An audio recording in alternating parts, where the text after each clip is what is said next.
Good evening, everyone. Welcome to our 194th broadcast here in the Issues Room, Facebook, YouTube, Twitter, LinkedIn, and the Issues Room page. This evening, we'd like to welcome you wherever you are to this broadcast. We ask that you share our link, invite others to join us here tonight. We're going to have a great conversation. If you paid attention to our flyer, we encourage you. I know it's late in Liberia, uh, but in the same token, this is a matter of national concern, and that is why we thought to be a part of this situation. Tonight is not more about the politicings and the elections result. Of course, we might delve into that toward the end of the program, but we want to look at the case of Jessica Lloyd. Those of you who followed this case in a few weeks or months ago, that had to do with a young woman who was, came close to near death with a traditional husband who is an American citizen, white man, by the name of Richard Lucas, who accordingly attempted to murder her because from the story, and we'll get more of that. She was pregnant and he's married and didn't want any, thing to do with a baby outside of his marriage. And so he made every attempt to silence her. And it happened that, some passerbys saw the situation and intervened and, saved this young woman's life. We'll be bringing her mom on and also an attorney, a lawyer, a judge, a legal mind, one Mr. Melvin Johnson from Atlanta, Georgia, who is a part of this situation now, who is involved. So tonight's conversation will be a good one. Have Moses waiting. Alphonso also will be joining us at some point, but we'd like to ask you to invite others because we want to bring you up to speed as to where things are. The tendency for a situation to begin here and in days or in months, everything dies. This is not one of those situations we want dead, and that is why the Issues Room is involved. I'm Volcano Shelton, broadcasting from Monrovia, Liberia. Welcome to the Issues Room. Moses Sandy, good to see you. Welcome. If Thomas, please invite most of the folks you always do. Thank you. Yakuyu Harris, good to see you. Shaki McCaffey, Tony and Brooks. Yes, tonight we're going to have a good one. So we want all of you to join us here tonight. Moses. Thank you, Volcano. And let me join you too uh, to ask the many viewers out there to help us share the link, share the link, share the link, and invite more viewers because the discussion tonight is very, very important. It has to do with our legal system in Liberia. It has to do with someone who was almost murdered. So you can afford to miss this discussion. I would like to say it's a pleasure being in the issues room, coming here discussing the issues that matter most, especially at a critical time like this when Liberia is preparing to go for a runoff election. It's a pleasure joining you, Volcano. Thank you. Sure. Let me welcome Mr. Melvin Johnson. Melvin, will you prefer to be counselor, attorney, judge, or Mr. Melvin Johnson. Johnson? It's fine. Come again? Judge Johnson is fine. Okay, Johnson. so Mr. Johnson, welcome to the Judge Judge Johnson. show. Come on, I still have to say this. This is a former Yeah. broadcast, so I have to say Mr. Johnson. Oh, sure. You asked me. That's why I was saying that. Okay, yeah. But quickly, before we go to the mom who will be here with us via audio, uh, we just want to welcome you for the first time in the issues room. This is where we discuss Liberia, Africa, and the Black diaspora. And we thought this is a great conversation surrounding human interest, and we think that our platform being engaged to do this it's a worthy cause, and we want to thank you for the opportunity to be here tonight. Welcome. Thank you. Let me praise God for the awesome privilege to be alive and amongst the living. I know many of us, we wake up every day, we tend to not think about it, but indeed, it is God who woke me up this morning and woke us all up this morning. And so let me praise Jesus for the privilege. Let me thank you, Mr. Shelton, Mr. Sandy, the rest of your staff for this great work that you've done and you continue to do, and especially for this issue. Let me thank you for the interest, keeping the awareness going, keeping the community informed about what has happened, what we are doing, and what we're looking forward to. So I look forward to a great dialogue, a great discourse. Again, thank you for having me on. Thank you. So I'll go down to the line to call Mrs. Cynthia Lloyd, who is here in Monrovia with me. So I'm dialing her number.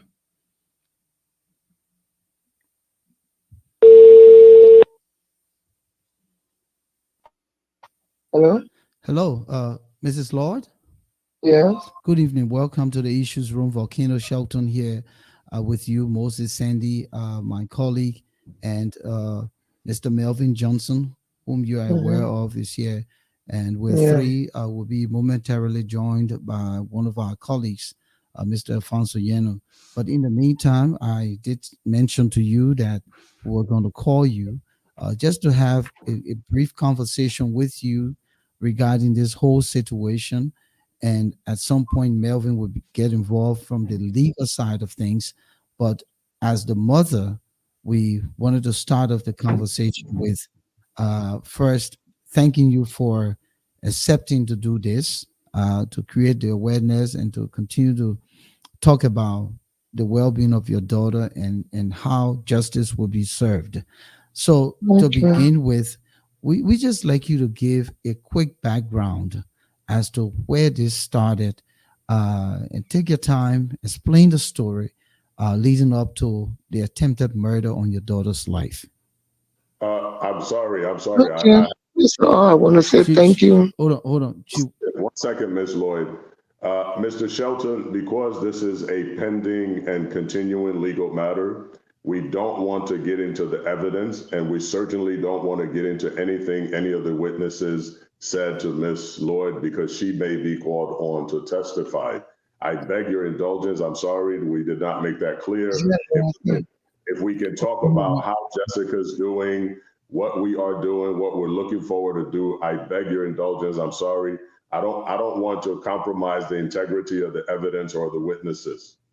Okay. So Mr. Johnson said that the question will give more of a historical background and leading up to, because the reason I asked the question and the way it was asked is to bring people up to speed who don't know what really happened.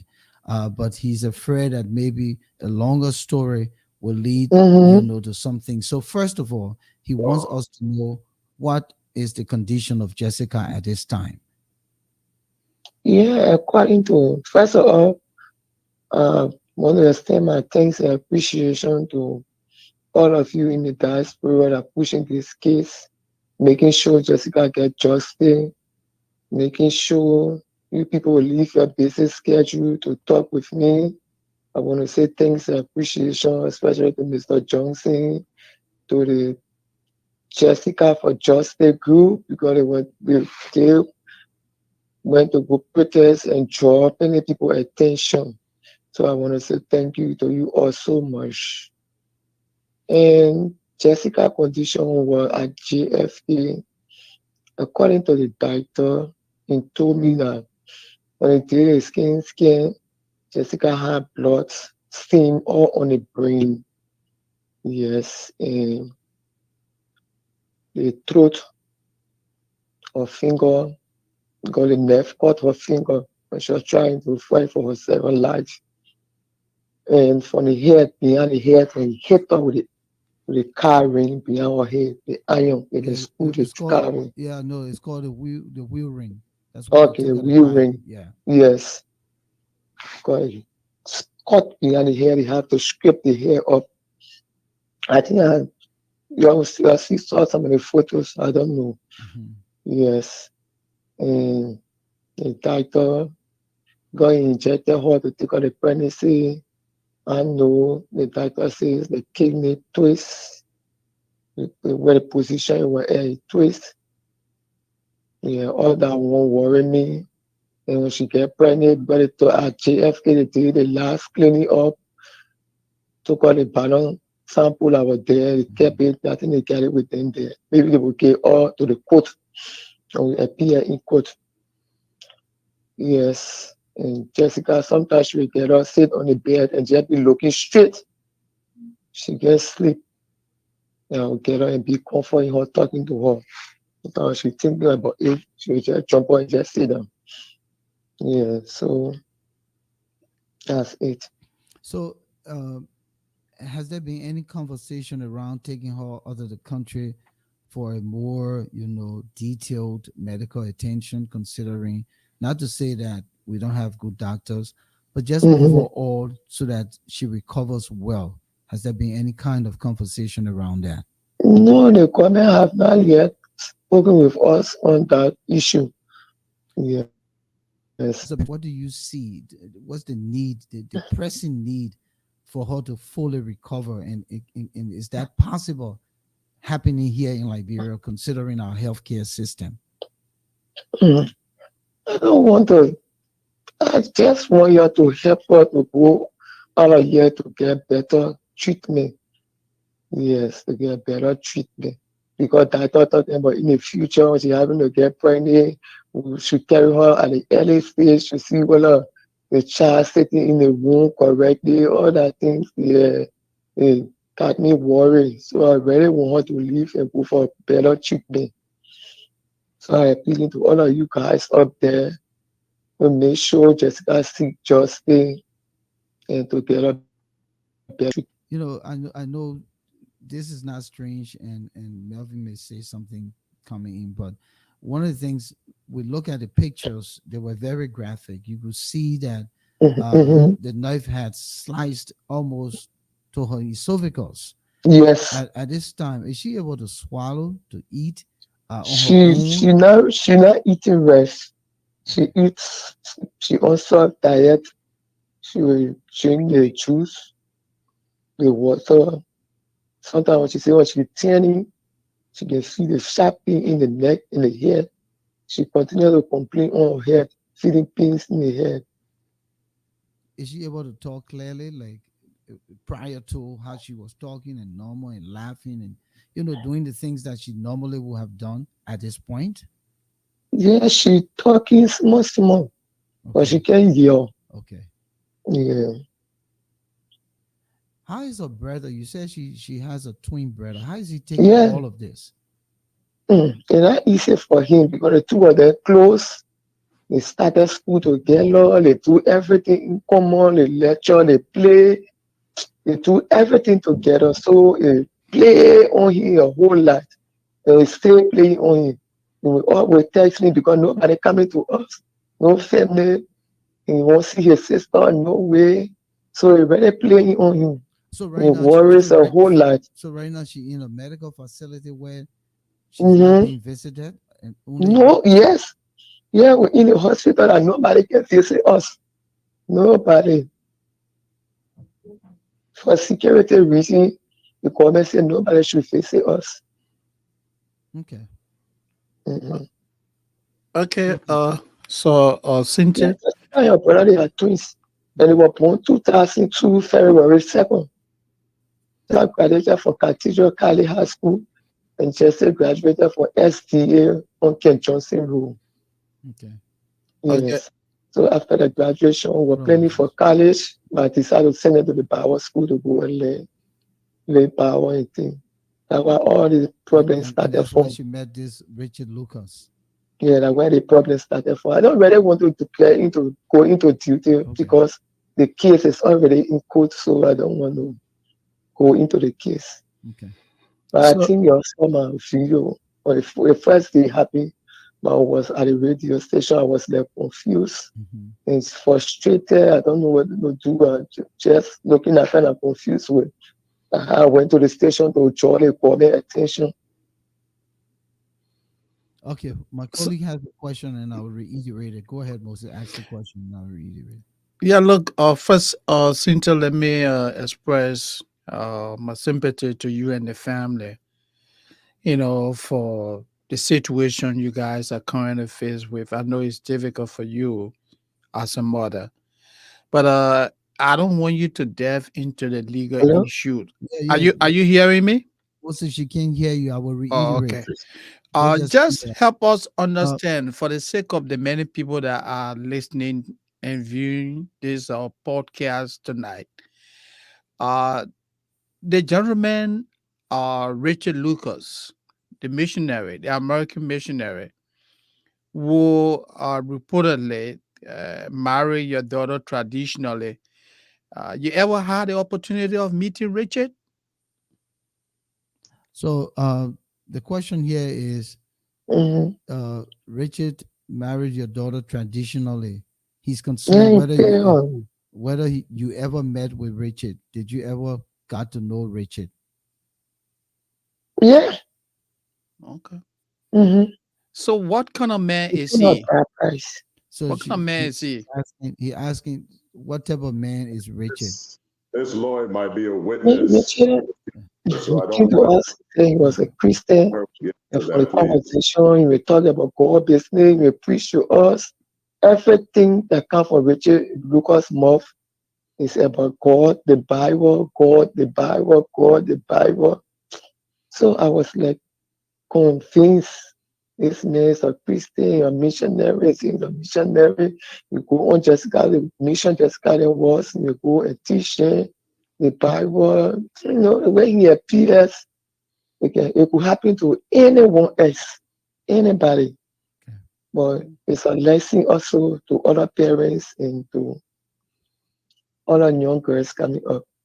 So right now, what is more pressing, the pressing need of Jessica? What is it that if you were to ask or be drawn to get support, what are those Mhm. pressing things that our audience here tonight and the world over who will stumble on this podcast can you need support with? Support like fighting a case to make sure Jessica see justice. Not so much of the money, but to make sure Jessica see justice and to get a better treatment. Okay. Yeah. Okay. Can you just hang on so we can engage Melvin? Stay with us. You here? Mhm. Yeah. So we'll come back to you. Dr. Melvin. Yeah. Yeah. Uh, George Johnson, welcome to the Issues Room. And thank you for stepping up to the place to help the Lloyd family with this situation. Um, Media report indicates that the accused, Riches Lucas, is currently out on bail. When he was arrested, he was charged with attempted murder and aggravated assault. Are you aware of this? Yeah, unfortunately, some of the media reports that you have referenced have come across my desk.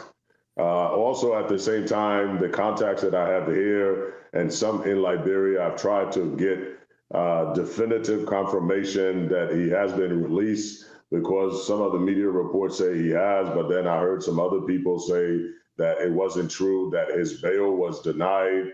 And so, yeah, I mean, that's I'm not sure. I don't have confirmation from the government themselves. But have Uh, you reached out to the government to inquire from all these uh, hearsays and what has been put out in the newspaper? Yeah, I mean, we No, I after can't get out. I can't go out there. No, not you, ma'am. no, Not he's talking you. to Melvin. I'm Okay. talking to Melvin. Go ahead, Melvin. Oh, okay. yeah, I mean, I've made effort. We've made phone calls to the Justice Ministry, but from way over here in the U.S., it's a whole lot more challenging to get to these guys. Perhaps you guys can help. Those of you in the media, if you can help us pinpoint us to the exact person, whoever the spokesperson is, or the designated prosecutor for this case, then that could prove helpful. But the numbers we have, we don't know who the designated person is that can answer our question directly. Are you? And Yeah, and go even ahead. give us something in writing to show. So, for example, if he's been bailed out, the bail sheet that's been signed, who's the surety involved, how much, what are the terms, what are the conditions, the court stamp, something legitimate, something from, my perspective that we're used to seeing that we can say, yes, he's been bailed out. But other than reports in some of the different media outlets, I couldn't say that for sure. Is a family, and you also having to be an advocate for the family. Are you guys in touch with the prosecuting team, the government No, lawyers no. that are handling Yeah, this? that's what I'm saying. I've made attempts, but we're Okay. not directly in touch with them. No. So we need help to get directly in touch with them or the person that is the decision maker in this process, or again, that can give us the legal document that we need. Then we can feel comfortable, at least I can feel comfortable at my level to say, yes, definitively, he's been billed out. These are the terms. It was signed by so and so on so and so date. But Have otherwise, you I have would you really be saying that this is what I heard, and have I'm you not hinted? comfortable. So Have, Volcano, if you could Moses, ask Cynthia. hold on. Have you hinted Cynthia on the newspaper releases so that she knows that what's trending out there that he's out on bail?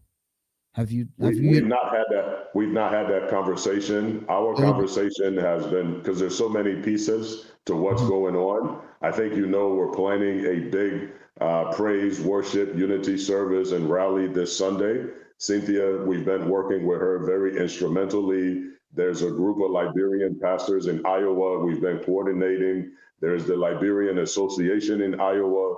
There's the Friends of Liberia in Iowa. There's the church in Iowa, the central. So there's many groups that we've been coordinating to get this thing to come to fruition in a couple of days. Additionally, we've been focused on Jessica's health. You mentioned earlier regarding her health. We are aware that she's still displaying massive concussion symptoms. These are symptoms, those of us who are familiar with the U.S. football, for example, these are the kind of symptoms that are very common with the football players, especially with the blood on the brain. Additionally, she's got internal organ problems. The doctors have mentioned that her kidneys, that it's not positioned right, and they don't know whether they need to go in and do surgery or wait for her to heal. They've also had question about her reproductive organs going forward. She's only 21 years old. She doesn't have any children.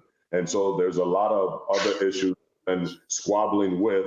And you mentioned medical mission. That is also another thing we're working on to see if we can get somebody to bring her. We're trying to get her medical reports, which is what we need to begin the process. And so we've been working with Mother Cynthia on that. So no, we've not focused on the case in terms of the justice, the ministry and the prosecutor. All these other issues for us is somewhat more pressing, especially the health of such a young woman. Before I go back to Cynthia, let me ask you this question, Mr. Johnson, as a legal mind. The American embassy in Liberia is the representation of the American government and its citizens. Mr. Richard Lucas is an American citizen. What involvement is the embassy with all of this? And have you guys reached out to the embassy? The embassy is aware. The embassy is aware. That's all I'm able to say publicly. They are aware, but other than being aware, they only try to make sure that their citizen receive our due process under the law. But beyond that, they don't have legally much role to play. But they are aware. I can tell you that with a degree of certainty.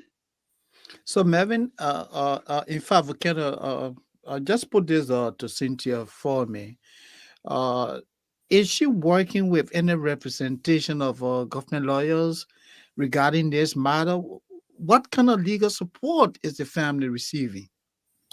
Cynthia, so Yes. my colleague is asking, is there any representation from the government, for instance, lawyers, like, supporting you on the grounds here, or the government involved in any way, that you feel secure that something going to come out of your daughter's situation?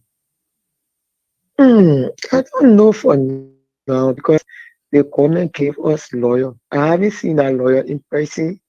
The lawyer haven't he never called me yet. But my husband met with him when he went for the second hearing at the court.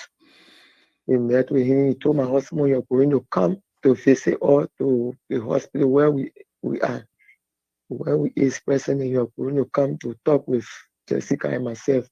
But since then, I haven't seen him. So since this whole thing, it sounds like you have taken on a new part of your life as a full-time job being with your daughter. So it means Hmm. that you are stationed with her since this Yes, ordeal. yes. Okay. Hmm. Okay.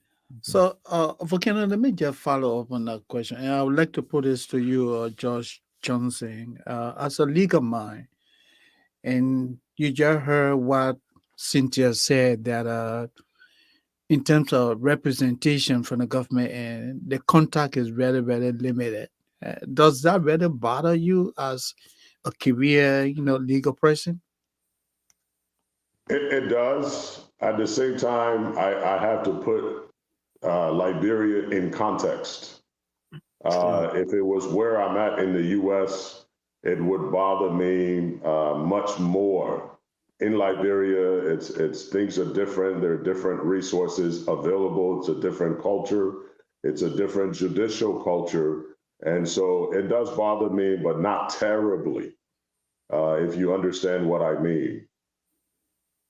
But Melvin, when you think about it, this is a young Liberian woman who came to nearly dying at the hand of someone who masqueraded over time, carrying himself to be a Christian, a person who propagating the message of God, and had concocted this plan to take this young woman's life, and to see the thing being dragged to the point where you have tried to reach out to the government, and who's representing this young woman on the side of the government, because this is about Mr. Lucas and the Republic of Liberia, put it that way.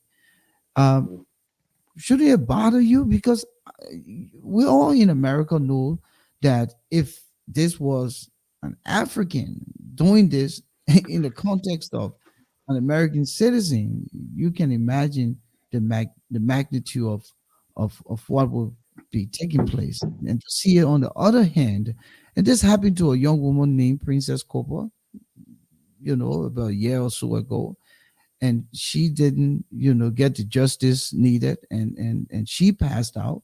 I mean, meaning died, passed on. And poor Jessica going through these things, and it's bothersome.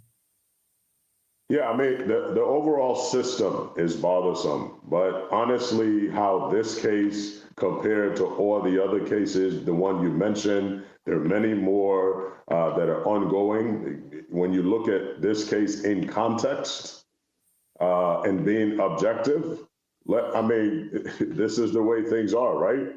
So this is nothing unusual. This is not surprising. In fact, if the government had sent the prosecutor to go to the hospital the next day, or they had called me back, frankly, then I would have been surprised. But the way things are going now, the kind of leadership we have, let's be honest, none of us are shocked. I'm not surprised. Am I saying it is acceptable? Absolutely not. All I'm saying is, given the context of the systems that are being run, unfortunately, this is not surprising. Cynthia, I know you're still there with us.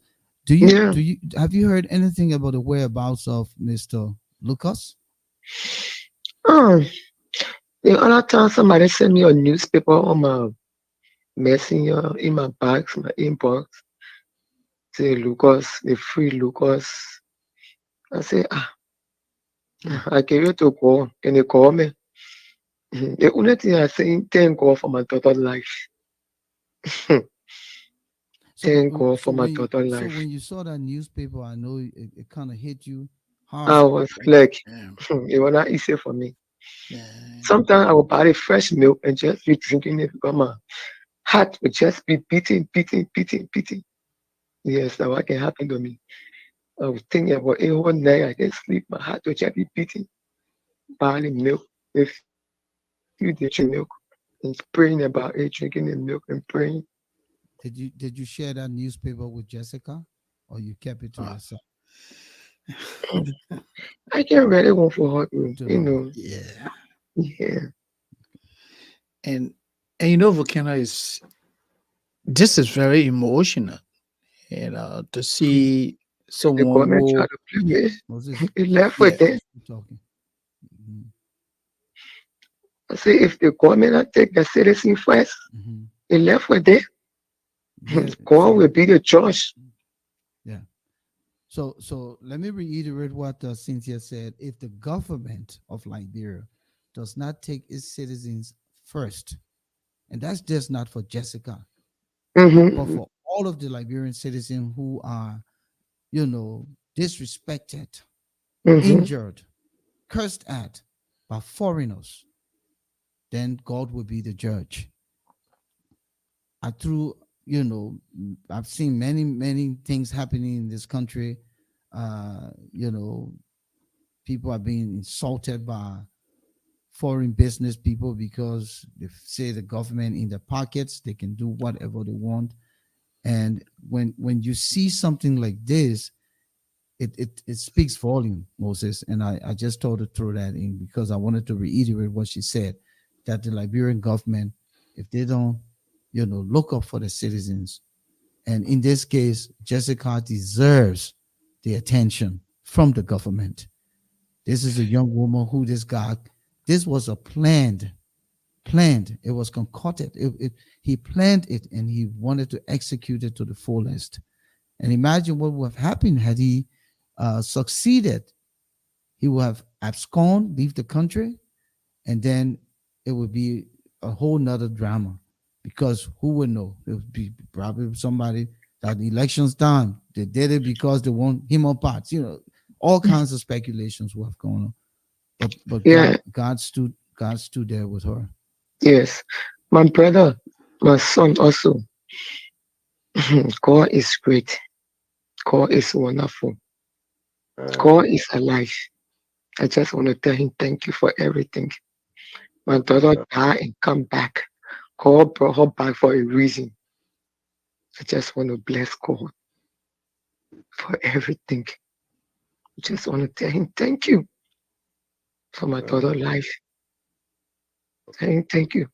For the time, I don't just like to be talking on these things because we're already in the comment here. General ministry brought us and nobody come here to counsel my daughter. So I want you to push her to be for them to come and be counseling her. And Moses, that's your area, yeah, and not, Volcano. I'm Go coming. ahead, complete your thoughts. Yeah, we create these institutions, like she talked about the gender ministry. This is a woman's matter. Mhm. This is a woman's matter, and this president says he's feminine in chief. So to see this not taking the kind of attention, and Pisa Sedita, who is the gender minister, how involved is the gender ministry in this matter? She And said she has not seen don't they have anybody. yeah, don't they have a counseling department, I'm pretty sure. to do, therapy, We come and, shall. reassure this young woman, Mhm. you know, help her with her faith, help her with the fact that she can be assured that something will be done. Yeah, just coming to the clinical aspect of this, right now, what it could have been doing is reaching out to the family, to the victim herself, trauma therapy, grief counseling, how to cope at a time like this. Because you see, I heard mom say earlier that sometimes she sits, Jessica sits, and just stare blindly. That's nightmare she's struggling with. It's like the situation is Recounsel, being reenacted, yeah, you know. recounsel is the signal. So She's struggling with that, and even the family, for the mom to even see that paper, it's very traumatic. So by now, if we had a ministry that knows exactly what is job duties and responsibilities are, this is where you intervene to provide these people the kind of mental health services they need. And to add on to what you guys were saying, I would say that I know George Johnson can agree with me. In the legal world, it is said that justice is blind. It doesn't see race, it doesn't see gender, it doesn't see nationality. What it looks for is what? Facts. Everyone is treated fairly, regardless of sexual, gender orientation, whatever. The law prevail.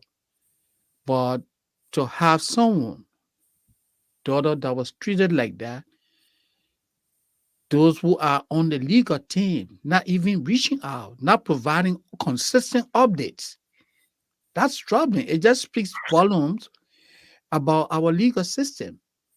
I know George Johnson is the lawyer, he knows it better, but I think it's very troubling that nobody's Let me, talking to let the me family.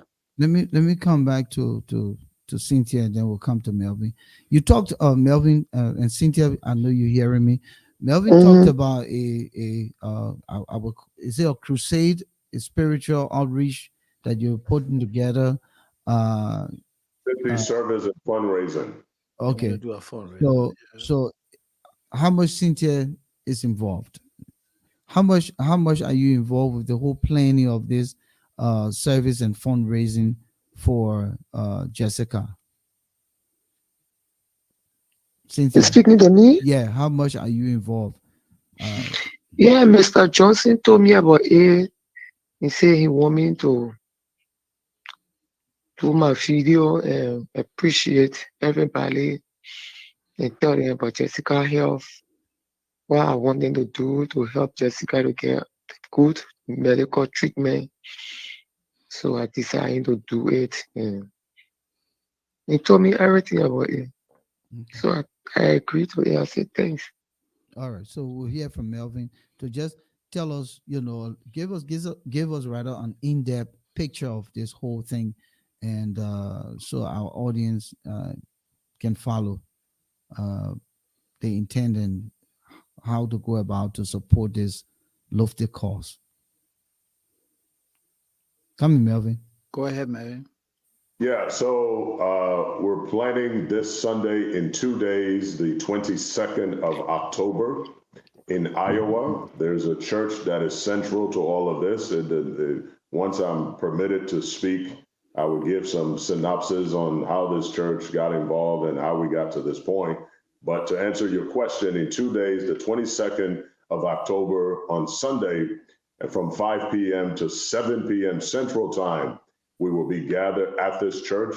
The Liberian community leadership will be present. The Liberian Minister and Ministers Association, they will be present. There are many people involved that are friends of Liberia, non-Liberians, and the entire congregation of this church.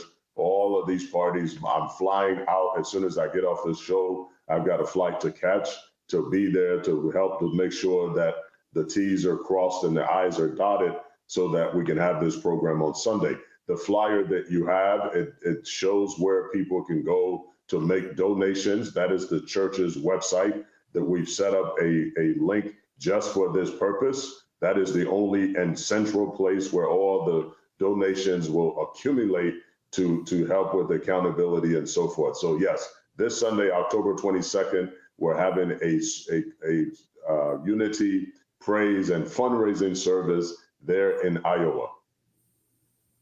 So that is for all of you who are listening and watching the show here tonight. We say, please, please, please support this cause. Jessica needs all the help in the world to recover.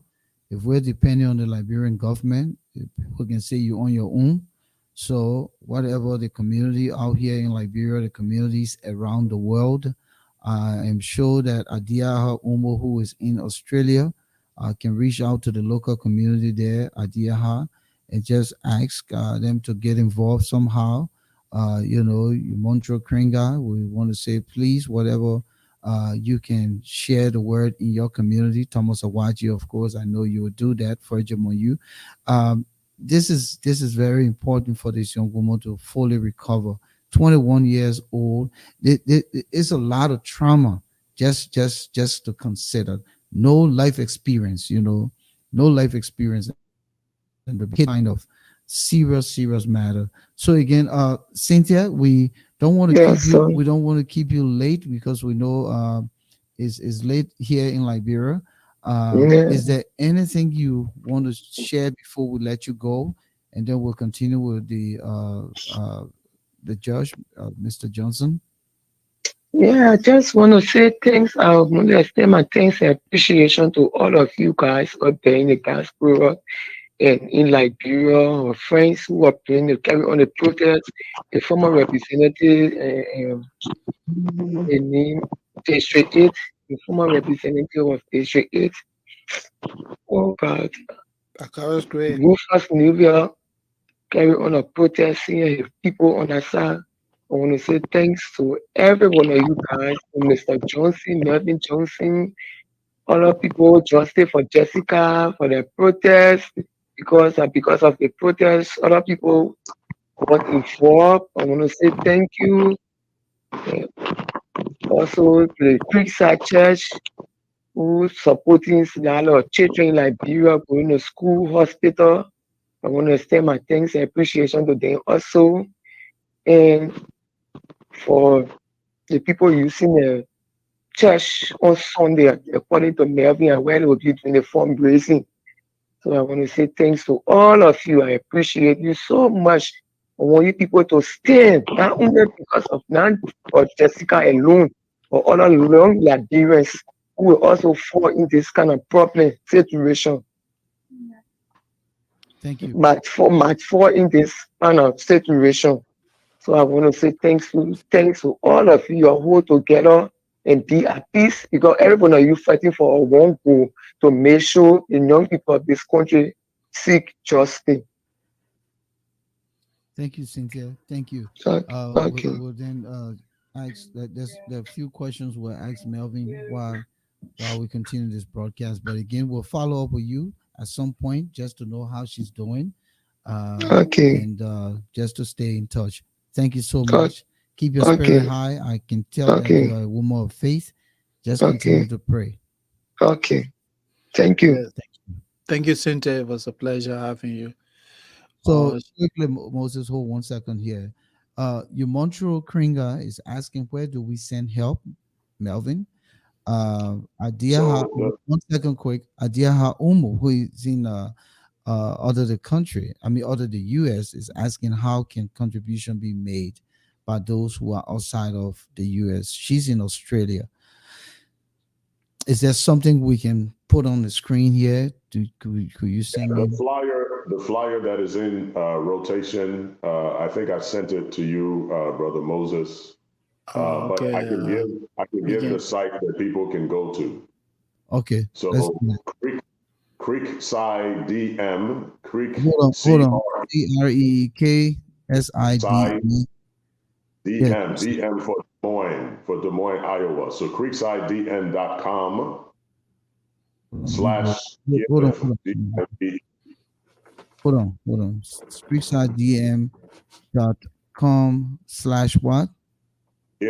GIVE. Okay, GIVE. That's it. And they would be able to use any form of payment to make a payment towards this cause.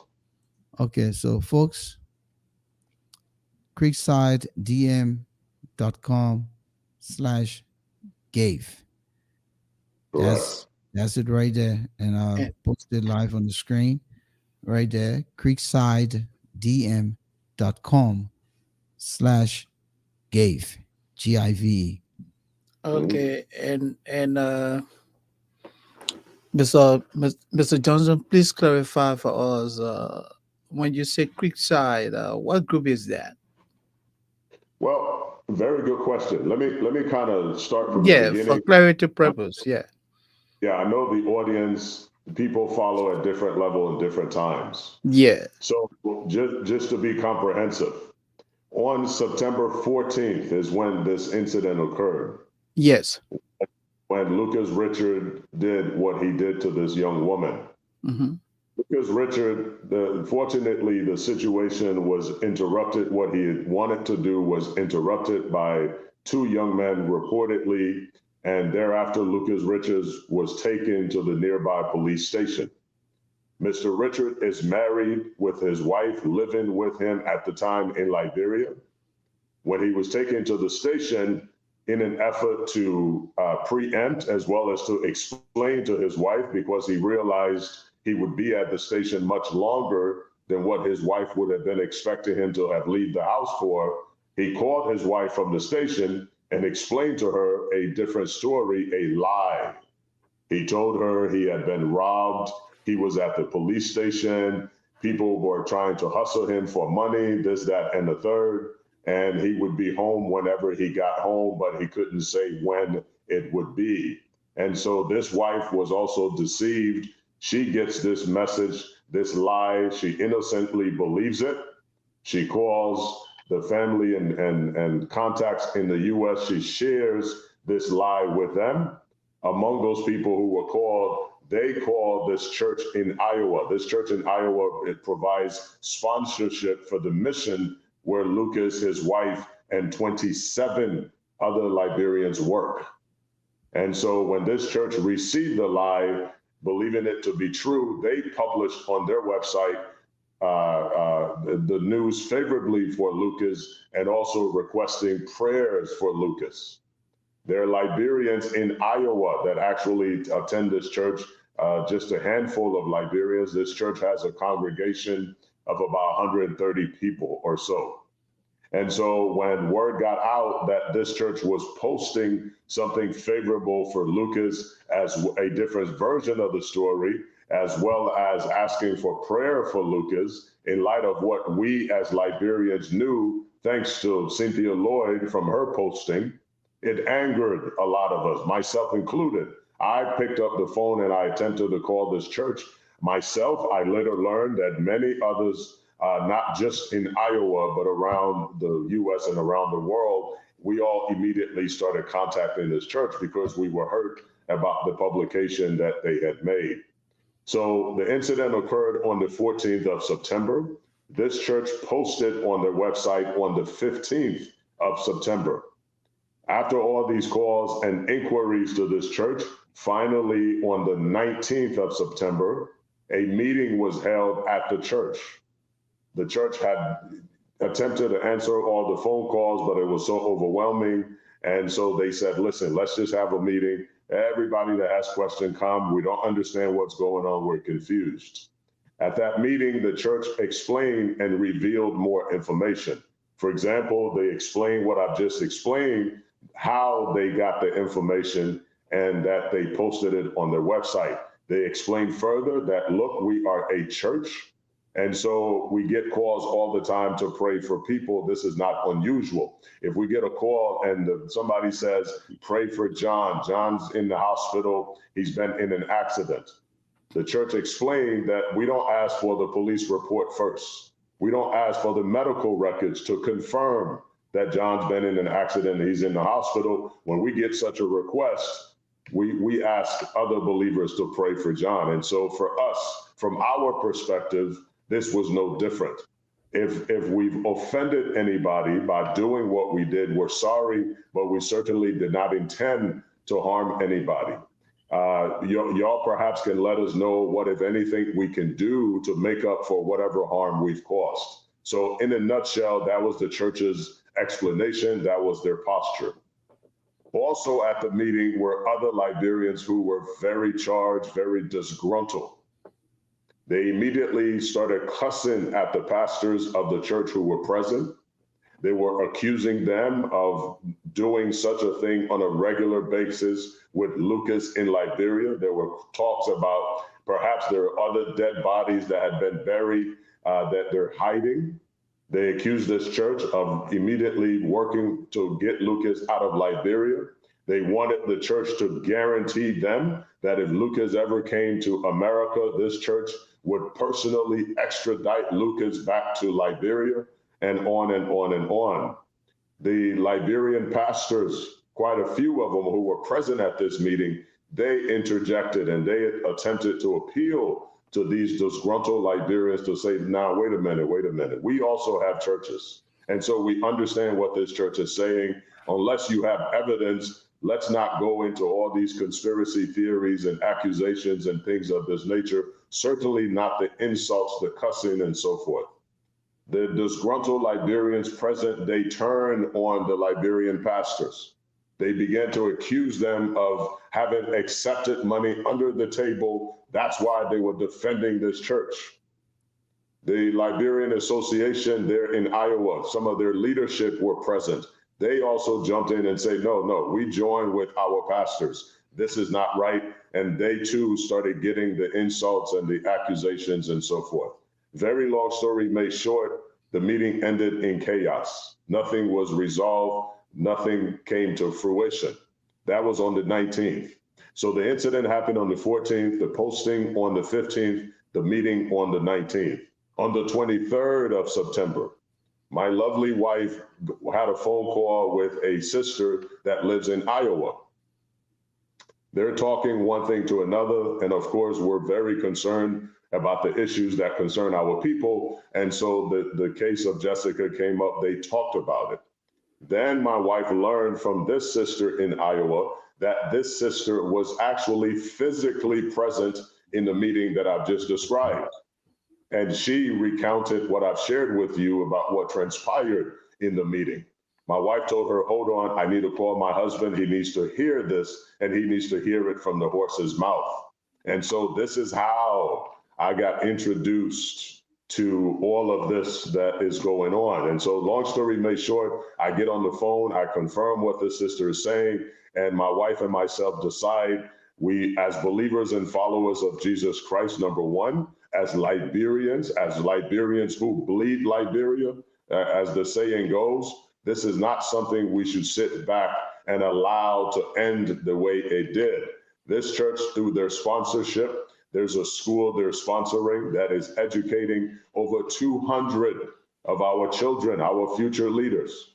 This church, through their sponsorship, they have a clinic they're sponsoring that is providing much needed prenatal care and prenatal medication for our pregnant sisters and mothers and daughters and other sick people. Additionally, through the sponsorship of this church, they have a church in Liberia, and they're working assiduously to pull our people from the doors of hell and push them into heaven by God's grace. And so when I understood all of these efforts, my wife and I agreed we needed to do something. Immediately, we started working on identifying the different stakeholders who were in the meeting that were like-minded, not the disgruntled group, but the pastors, the local community leaders, etc.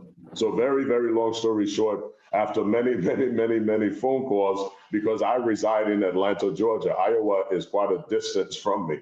And so all of this was on the phone, conference calls, and so forth. So after many phone calls, we got all these stakeholders together, pastors, community leaders, friends of Liberia, people who were not Liberian at all. And we all agreed that we would go back to the church and go back to the table with a different tone than what happened before.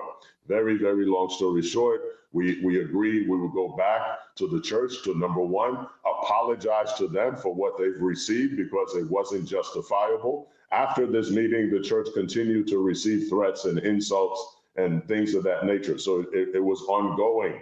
So very long story short, we met with the church. We've met with them a couple of times. And out of a series of meetings with all these parties, we've decided that we would not allow what happened to be the final word. As a community of Liberians, the pastors, the leadership, this church, Friends of Liberia, other churches, we're going to get together this Sunday, the 22nd of October. We're going to do a unity praise and thanksgiving service, and we will show solidarity. We will show reconciliation between all the parties, and we will do a fundraising for Jessica, the family, all that have been devastated by all of this. And so in a nutshell, that's what is going on Sunday. That's what has happened. And that's what we hope to get accomplished. So, George, Johnson, just quickly for me, are you telling us that the name Creekside represent a group of individuals that are mobilizing material and monetary support for Jessica? Yeah, not only am I telling you that, so this church is quite interesting. There's only about 130. Creekside represents the church, or is it an initiative you and the others have started? Yes, Creekside is the church. That's the name of the church. Okay. It's called Creekside Church. Okay. Right. Okay. So where the donations are going, that's their webpage. In fact, that's the same webpage that published the false information they received. As I said earlier, they've set up a tab just for this program. So Creekside Church has been around since 1914.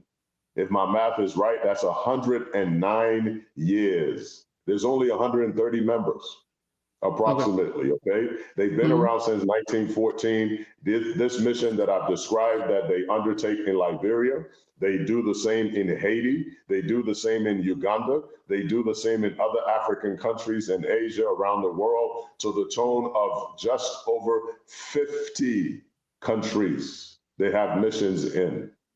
Okay. And so these people have over $2 million have gone to this effort. They've collected. This is 130 people that have been So, doing this work. And so okay. just tremendously.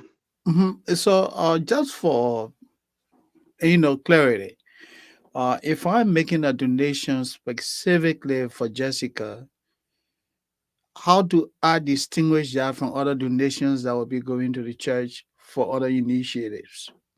Very good question. Just for this program, Yes. what is on the flyer and what I've shared, and Mr. Shelton has written down, creeksidedm.com/give. Yeah, That is gift. a You say GIV give. I to give. understand Give that. Mhm. GIV. Look on the screen, Yeah, Moses. I see. I'm looking at it, but the question I'm asking, That's why Moses yeah, is wait, clear. wait, yeah, Moses, you Moses, say, oh, to Moses. help Jessica Lloyd. Okay. This Yeah, is so So specific so for so Jessica. so I see you said to help Jessica, go to this website and make the donation. Okay. Now another person with a critical mind may say, look, this church, I know the intention of the church was good, but this church has been seen as taking a position which most people did not feel comfortable with. They may have done that in error. But don't you think it would have been uh, a very good thing that, hey, look, we're going to do this as a separate group. You want to donate to us? We initiate this like you and a group of people, your leaders, because you know the family well. You have commonality, so that you won't be seen as taking side. That hey, you've been doing well, but to avoid all these extra distraction, we're going to lead this process. Don't you think it would have been something good to do? very, very good question, Mr. Sandy. One of Yeah. the things as a people that we need to discard, we have many great things that we need to hold on to. One of the things we need to discard as a people is this notion of operating outside of the realm of facts. And so just because somebody has, as you would put it, a critical mind, and they would come up with a thinking, with a theory about what they think is going on, we're not going to allow that to deter what we are doing. As a people, we need to get away from this notion that we have to dodge all the critical theories out there. When you start bending and contorting to all these critical theories, sometimes you lose your essence. Let's focus on the facts. The facts are what I've shared with you. The facts are there, they're on record. And so we're focusing on the facts. We're hoping that people will not be carried away with critical theories and all these conspiracies. But if that's what they do, is unfortunate. We will pray for them. But we're moving forward. Enough is enough that we have to bend to all the conspiracy theories and what somebody might see and what, let's see based on the facts. Let's see factually. I don't know if you Thank you. understand what I'm saying. Mm-hmm. Thank you. So Go let ahead, me Volcano. just ask you this quickly. When you met with Creekside, the the leadership or so forth, did they say that they sent Mr. Richards or Lucas actually Yeah, Richard or yeah, Lucas mhm, Richard. yeah. Yeah, Richard Mhm. to Liberia Very on good question. missionary work. Let me explain the nature of their relationship. Great. When I was in Liberia a few years ago, growing up, I'm a product of missionaries also blessing me at schools and different things in Liberia. The way missionary work was done back then has, like everything else, has changed some. It's evolved. Back then, the way missionary work was done, a church would actually send their church members that they've trained and they've taken through some form of courses and counseling, and those church members from the church will go out into the mission field and they will do the work. Today, 2023, it's not done that way. In fact, the majority of missionaries around the world, this is how they do it. They have a form and there's a name for it, but I call it freelance missionary. When I explain to you, you'll understand. So let's say you, Brother Shelton, you say, you know what? I'm a follower and a believer of Jesus Christ. I want to do missionary work. You go to seminary, you get the credentials, you create your CV. Today, 2023, you're able to shop it to churches around the world. Any church that has a budget designated for missionary work, they will look at your CV and see if you're qualified to do this. They would do some level of due diligence and vetting, and then they would provide the funding for you to go out and continue the gospel of Jesus Christ. And so, in essence, that's the nature of the relationship between this church and Lucas. Lucas is not a member of this church. Lucas has never been a member of this church. In fact, there are 6 other churches. This church just happens to be the dominant, the primary supporter, but Lucas, in essence, shopped his CV, from what I'm told, to basically 7 churches, and they all send funding for the mission work. This church is the primary funder, if you will. So that's the nature of the relationship. The only reason this church has been brought in the light is because they published that lie that came from Lucas on their website, and they happen to have a handful of Liberians in the church that saw it, fortunately, that brought all of this to the surface. So that's the nature of their relationship. So besides the fundraiser that will be here in Iowa, right? Uh, are there So yes, plans? Yeah, are there plans for other states where similar fundraiser could be held? yes, we've had discussions about that. There's a saying to eat the elephant one bite at a time. And so Yeah. this is a big elephant. As I said, I live in Atlanta, Georgia with my beautiful wife and family. Yeah. I'm flying out in a couple of hours, taking a late flight to get out there to do this. I'm Okay. doing all of this to give glory to Jesus Christ out of my pocket and resources. And so, yeah, there's a lot of different initiatives that we wish to carry on and further with this, but we want to take the first bite of this elephant. We want to see how it goes. We want to come back to you, the listening and viewing audience. We want to make a report with transparency about what we've done. Then I think we'll be in a good position to say, okay, we did this in Iowa. This is the success. These are the records. These are the proofs. Now we're looking to do this and this and this and so forth. So yeah, very good question. There are plans to do other things, but we're trying to eat this very big elephant one bite at a time. Melvin, Thank I you. know you have your flight to catch. Let's go for another 5 minutes to let you go.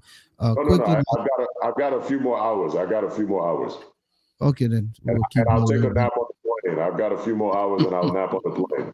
Sure. Okay. Yeah. So quickly, with the pace from the Liberian government and how things are, you heard from the mom. Uh, as a legal person, what other means that you could utilize to get this started? Because with everything that is being said here tonight, the suspicion that Lucas is out on bail, from what I heard, his passport is being held, um, but he was let out. Where is he? In Liberia? You know, we don't know. We don't know if he's even here. People are asking the question. So how will you really get the government to listen, to get involved, uh, so that the mother can feel somehow, you know, confident that justice will be served? Yeah, very, very good question, Mr. Shelton. There are some things that are within our control, those of us in the U.S. that have undertaken this initiative, and there's some things that are not. And so those things that are not, we're going to be asking our brothers and sisters in Liberia to partner with us. We've made phone calls to dignitaries and higher ups here to see what influence, what pressure they could bring to bear. But certainly a prestigious institution such as your own, I know that there are regular briefings that are done by the different government institutions. Perhaps people in the media could intentionally go to the Justice Ministry on Monday when they open and begin to inquire. They can follow members of the prosecuting team wherever they are, if they're in court, and say, hey, the public is interested. We want to know what's going on with this case. And so, but those of us in the U.S., I think you understand, we have very little cards to play with in terms of applying pressure on the powers that be locally to move the wheels of justice and move it effectively and with some level of disclosure that will bring much needed hope and comfort to a family that's already devastated. Quick question. With the fundraiser you guys are doing, have you itemized what would be of the most significant in terms of needs for Jessica? Is it medical? Is it justice? So that those resources can be used in a priority order. What is it now that you guys have begun to talk about? Yeah, so we've talked about first and foremost Jessica's health. We've heard from her mother. She talked about the doctors expressing concern about her reproductive system. We don't have to be a rocket scientist to know for a woman, especially a young woman, 21 years old, there are few things regarding your health that will be more precious than your reproductive system. We've heard the mother talk about the doctors expressing issues going on with her kidneys, her brain, her speech, her movement, her voice, her appearance. And so we're thinking primarily first her health. Yes, the justice is important, what the Justice Ministry does and how the case go forward. That is important. We're asking, again, the population to be involved and be concerned. We're asking, especially the Fourth Estate, those of you in the media, to please put the microphones to these people so they can answer some of these questions. But initially, in terms of prioritization, we're going to do the medical first, and then we'll look at the justice and so forth, because we can do all the justice we want. If Jessica's health is not what it needs to be, it'll still be a very bitter ending. Thank you.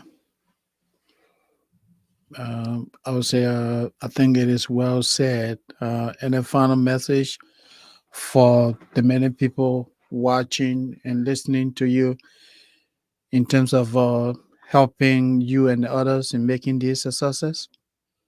Yeah, absolutely. I'm gonna put you, Mr. Sandy, and you, Mr. Shelter, on the spot. I'm gonna ask both of you, even if it's $5 or $10, to donate and make it known that you have donated. And then tell people we've set the example. We've donated, again, $5, $10, nothing is too small, whatever is within our individual budget. And then please publish to people, say, hey, I have personally donated. I'm asking you to donate. This is a cause. And so we're asking people to spread the word as far as donating, so that this first effort would be a success. As your question alluded to earlier, and as I answered it, we have other measures in place. We've talked about a health mission to possibly take her, out of the country where there's better facility for her health. We talked about other fundraisings for other things, but this first one will kind of set the pace. This first one will set the tone based on the success we have. So I'm challenging you. I'm challenging you, Mr. Shelton, both of you very respectfully. Please go ahead and donate. And as you continue on your efforts, educating our public and bringing awareness, let them know that I have personally donated. Therefore, I am encouraging you to donate. So donation is one of the messages that I'm trying to get out. One of the messages, excuse me, that I'm trying to get out there. Also, too, anybody in the Iowa area, if you're in the Iowa area, we'll be there Sunday from 5 p.m. till 7 p.m. Creekside Church is the name of the church. You can Google it and you'll be able to find it. The flyer, I will resend it, and hopefully you guys will post it on your program that people can see. It has their address and so forth. I don't have the address committed to memory. My phone number is on there if anybody has any questions and so forth. But the second point is that if you're in the Metro Iowa area, please come out. It is Sunday beginning at 5 p.m. Central Time, which is the time out there in Iowa. Come and be a part of the program.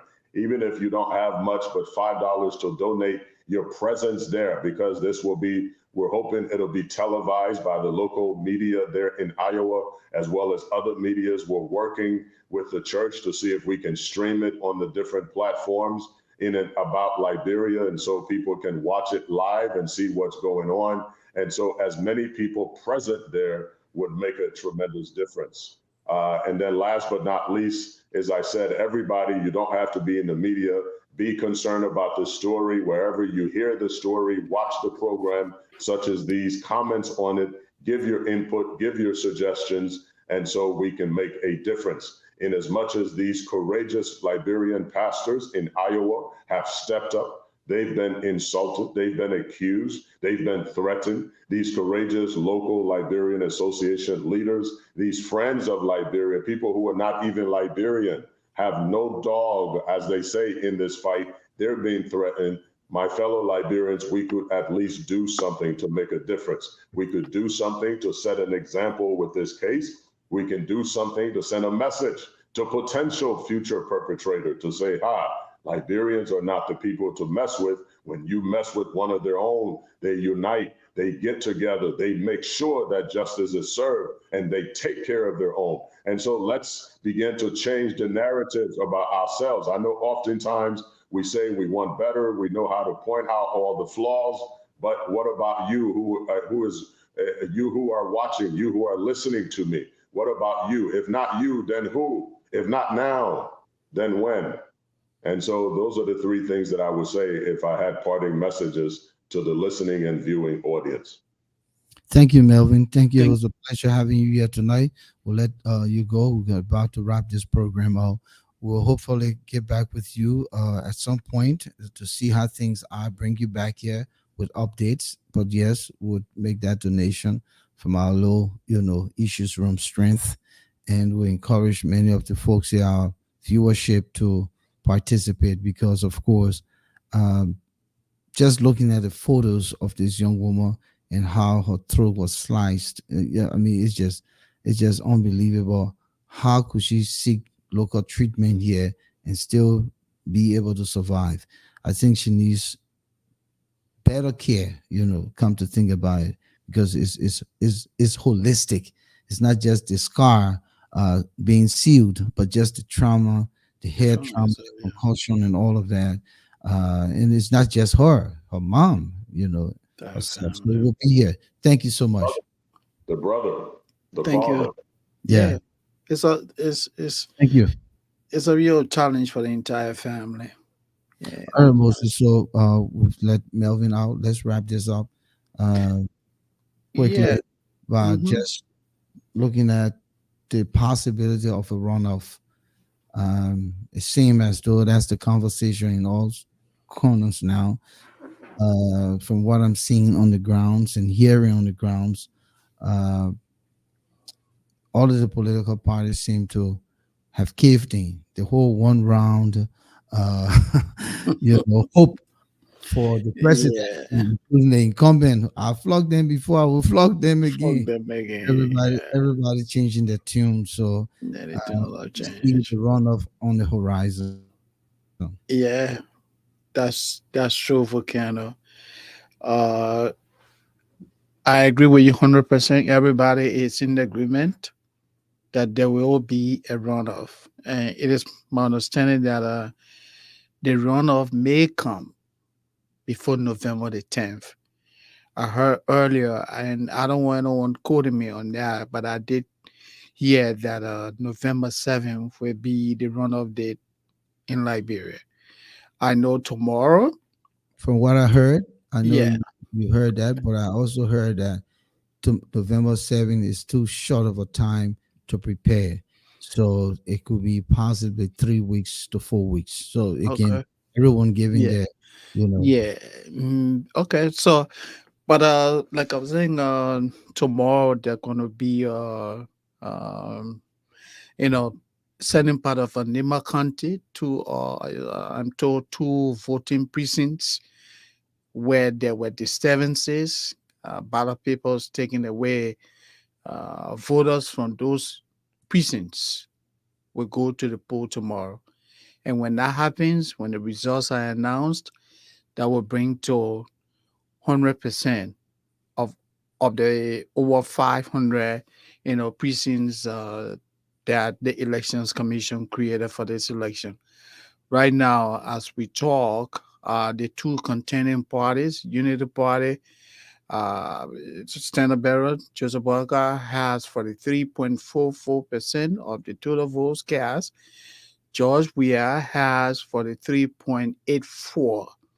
So, Mr. Weah, if you look at it in terms of numbers, he's a little bit ahead of the Unity Party, and that's less than 1% of the votes. You know, now, if you also look at what happened in Liberia, Volcano, technically, anyone can say that this was indeed a victory for the Unity Party, because there are several factors here that you need to consider. You had an incumbent government with all the resources. Even the European Union spoke to that they outspent opposition political parties. There's this report that the government spent 50 million US dollars. They bought motorbikes. They literally threw money at people. There are reports that, in fact, civil servants and other officials of government were coerced to participate in political campaign. And we saw that brazenly as well, because you have the Commissioner of Maritime, chairing a campaign.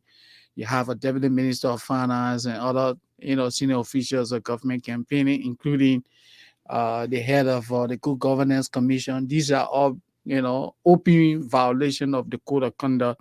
So the ruling party had, the leverage in controlling. So to see a political party that many people consider to be literally broke, uh, financially strapped, making it to the top, I think it was indeed a victory for the Unity Party, because the results also show that 57% of Liberians rejected Mr. Weah. And that's not good. That's not good. but Because, that yeah, would mean in, nothing. eh? I think that would mean nothing from my perspective. What? It's Go ahead. as a victory Mhm. because it doesn't usher the Unity Party in government, and it doesn't, usher we are in government. I think what should be propagated here is how they go forward. If the Liberian people want change, but one of the things I wanted to consider, if for any reason we wanted to really do right by the voters, um, if these two precincts will have those folks go back to cast the ballots, Mhm. why then the 100 and almost 17,000 people who votes were considered invalid be given an opportunity to recast the ballots? I'm just being Y- hypothetical. Yeah. That But would, I think when that happens, Volcano, mhm. because now Then the there's reason, like we're going to restart the whole thing again. no, no, no, no, no, no, 170, I think that, But if Yeah. we're seeing this, then we will know how Babun divided color to say that these votes were invalid. Because I still think 117,000 people It's voting ignoramus and foolish people it's is huge. hard to wrap my hand around it. Is it I- 117,000 people to bring the percentages to where it is at now to go to a runoff? Many things happen in this election. Many things A lot happen of things of it. with Yeah. the elections commission. Many Mhm. things, many things that don't create, the kind of credibility. And so these outcome is the best that they can give to say, let's go to a runoff. This is the best outcome here possible. And I'm not looking at it as a victory. I'm looking at it as a slap in the face of the Liberian people who stood in the lines. I was out there and I know how scorching Tuesday, October 10th was. I was sweating, I mean, profusely by 9 o'clock in the morning. And you talking through the whole day. Yeah. So all of the irregularities, then let's take the 100 plus people who vote invalid and say, hey, take the test, do your makeup. Let's give them makeup. Let's give them let, makeup. let teacher give the makeup test. Eh? Please give a makeup to those 100 and some So, odd man, people. Volcano, you gotta retake the test. Yeah, and see where those votes will go. Yeah, yeah, Where does vote yeah. will go? Since you're already coming to allow some people to vote at certain precincts where there were disturbances. But I'm Mhm. just saying this because it doesn't make sense. It doesn't make sense. That's a lot of people. What is the historical data in our elections? Have we ever amount to this kind of number? Or is it What? just because I'm coming, Moses? Is this Yeah. just because this election was the most consequential, as we all have said, and they're looking for every opportunity to put two people into the second round? What? And just to say something to what you just made mention of in 2017, this report has showed that we had 78,000, invalid votes, meaning that those, ballot peoples were allegedly marked wrongly. 78,000. So this year we have seen a significant increase to 117,000. That's extremely Well, huge. as some But clear here, it yeah. says the total count is So 114,610. well, our report we are getting, it says that 117,000. That It is doesn't matter. debatable. Listen, Yeah, once it's over it, it, 100,000, let yeah, it take the it's makeup. debatable. Yeah, it's debatable. Let people take the So makeup. Let people yeah. recast. Mhm. So what I was saying of Volcano, you struck a very certain point regarding the integrity of the NEC. The integrity of the NEC is in trouble. The commission has had integrity problem since the commencement of the electoral process. We also saw the brazen violation of electoral laws, people engaging in pre-campaign activities, especially at the level of the incumbent, and the commission took no action to correct that. Poor civil education regarding the voting process. If these people have been adequately educated, I think the problem we're making reference to having 117,000 invalid votes, that would have been greatly addressed. But because people were not educated, that's also a problem. And there's also a problem that there are other areas that ballot papers did not get there on time, but results came out of those areas in a timely fashion. And even today, they were still announcing results from those areas. So the commission has integrity problem, honestly speaking. So I agree with you. Just too many things that need to be But Flomo corrected at the level of the Livingstone, commission. Flomo Livingstone is saying that there's no way to tell who had the invalid votes. And I understand what you mean, because if I went in the booth, the only way that I know I'm going to vote is by the Mhm. poster on the wall that says I'm a registered voter. And then I show my ID and they put me in the police and And I they get you a ballot paper, mark. yeah. I don't write my name on it. Nobody knows. Well, And I come out and put the ink on my finger and I vote it. So That's whether true. the ballot is invalid. So yeah, I see where you're It, coming it from. makes a lot of Yeah, sense. It and does make a no, lot of no sense. name on it and say Volcano voted for, Judgy Boy, but but again, Yeah. uh, that's a lot of people. But all of this Mm. should be blamed on the National Elections Commission. One, political parties themselves, who should have had voter education. Civil society is also a part of the Problem. situation here with the invalid votes. The media themselves, journalists tend to think that they are so objective, but no, you are a part of the dispensation. Whether the country is running right and the country is running wrong, you are indirectly and directly, impacted.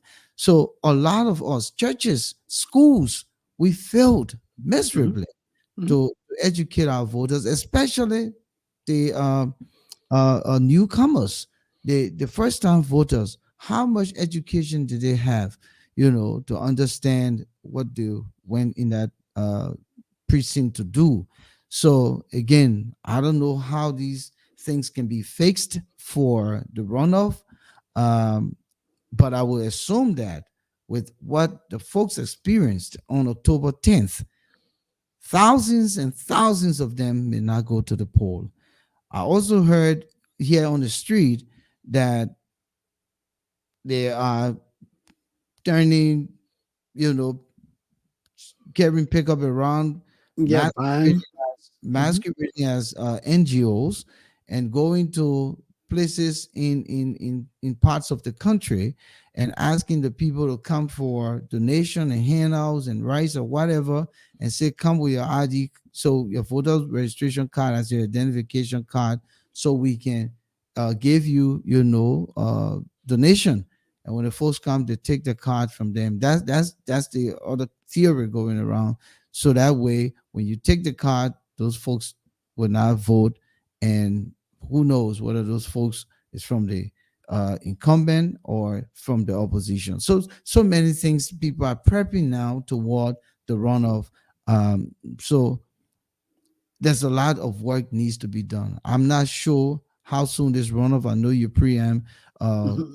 November 7th, which is Hmm. the constitutional date, I think, but Hmm. it may go far from November 7th because I don't think that the preparation is in place. What I'm concerned with is that just the other day prior to October 10th, the National Elections Commission cried for money. They didn't have money to even, support the first round of everything, and they even said that they didn't have money to go for a runoff. It was the fear, and all of a sudden they have money. So Yeah. Hmm. yeah, if So if even they put monies in place, if they don't present and provide the right education, we could have more invalid votes. We could have more elections irregularities and malpractices. uh, yeah, they say market never leaves is black and behind, right? And that's how we say in Liberian parlance. But I would like to just make mention of this as we prepare to go to the poll for the runoff election. We have already started hearing that, in fact, Mr. Alexander Cummings of the ANC, he came out outrightly and And said, as far as he's that concerned, was yeah, quickly, yeah, quick, yeah, quick. he That was said, the thing mhm, we talk about so we can wrap up. yeah, he said that the results, he doesn't believe in the results of the or the outcome of the elections, as far as he's concerned, is ridiculous. And because he said that some of his supporters have already taken a stance, they said for the fact that the leader has classified the outcome as ridiculous, that means that they cannot support any of the two candidates.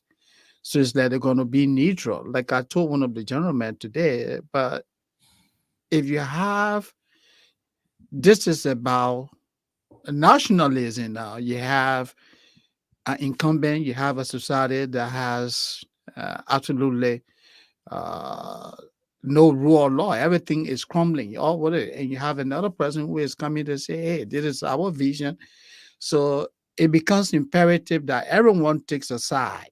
You have to take a side because this is about the future of your country. This is where nationalism. Because if you say, let's assume that say 200,000 Liberians decide say they're going to be neutral, that would be indirectly telling the world that you want to retain the status quo. Don't forget, the status quo has all of the resources. There are also reports out there that they are already started throwing money in the streets. They are buying voter cards, reportedly fifty US dollars. You pay $50, like you said, Volcano, they take your voter card from you and crush it. So it means you will not have the opportunity to vote. So if someone says So, that he or she so, is going to be neutral, so hold on. So yeah, they will ask you whose side you on before they tear the card. Because if they tear the card look, for sedition, it then I it mean, it it, it doesn't matter what they want because look, the guys are smart. Let's assume that a Volcano, you in Painesville, and that's your stronghold. That's where they're going to send, you know, the buyers. My man, go to Painesville. That's Volcano stronghold. Anybody, my man, look, um, all we want you to do, give us the voter cards. This is being alleged. I'm not being definitive yet. Um, if Volcano is in this community or is in this or city, this is a stronghold. Uh, we give you 50 US dollars. You just give us your voter card. You don't have to even worry about voting. So they take the 50 bucks. I mean, you take the 50 bucks, you turn in your voter card, they crush it, they destroy it. Now, when that happens, it means that on election day, you're going to have fewer number of individuals coming from Painesville to go to the poll. And that may affect you, Volcano, because that's your stronghold. You see the strategy?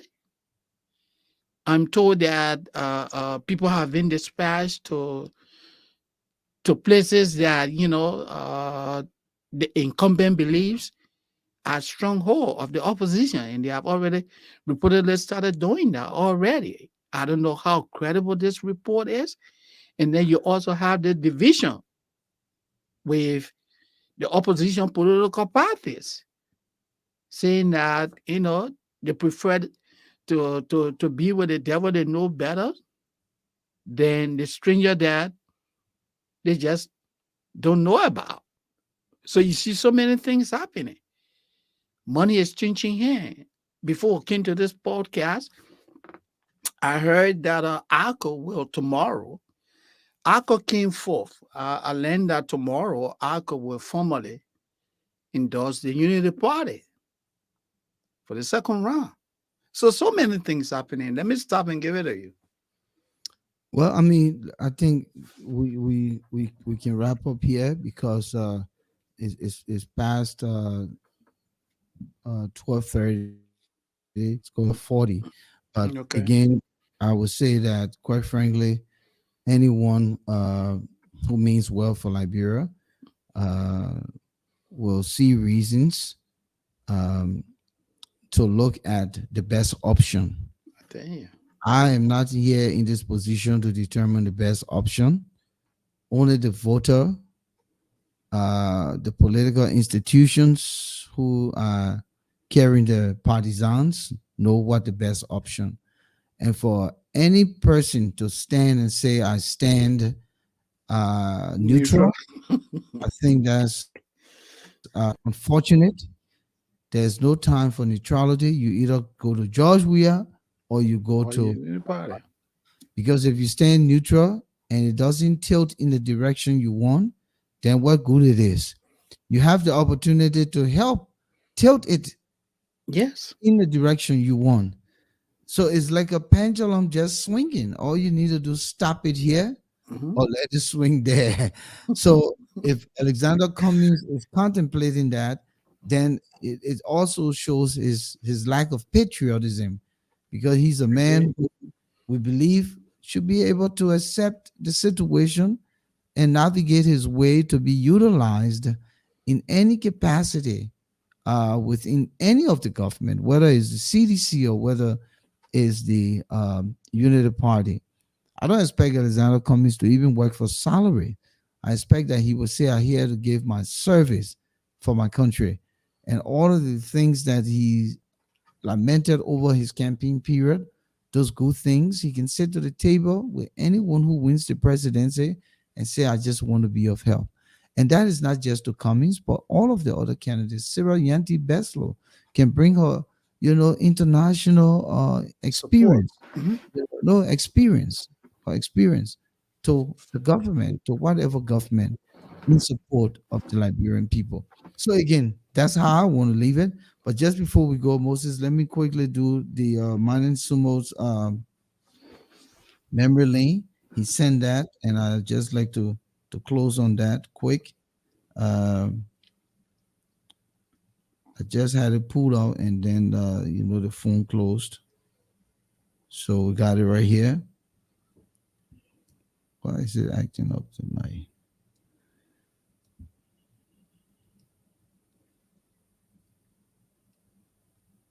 Okay. So this one, it's kind of a little tricky the way he wrote it, but I'll read it so that our audience can kind of weigh in on it quickly. It's titled Musical Youth versus Liberian Youth, the Agony of Kush. This is Memberlin by Manin Sumo, captioned Musical Youth versus Liberian Youth, the Agony of Kush. What happened to the band called Musical Youth? You remember the Musical Youth Band? In 1979, a group of young and talented kids in England came together and formed one of the world's best bands. They called themselves the Musical Youth. In 1979, Liberia hosted a summit of the African Unity, the OAU. We had the Liberian Dream Band. The band sang songs of love and unity. The number one hit was We Like It Like That. But how many of us learned from that message? The next year, in 1980, we had a coup. Musical Youth is a British Jamaican reggae band formed in Birmingham, England in 1979. They are best remembered for their successful 1982 single titled Pass the Duchy, which became number one hit around the world. But how did the word Duchy came about? Coochie, also spelled Coochie or Kochi, now spelled as Cooch or Kush.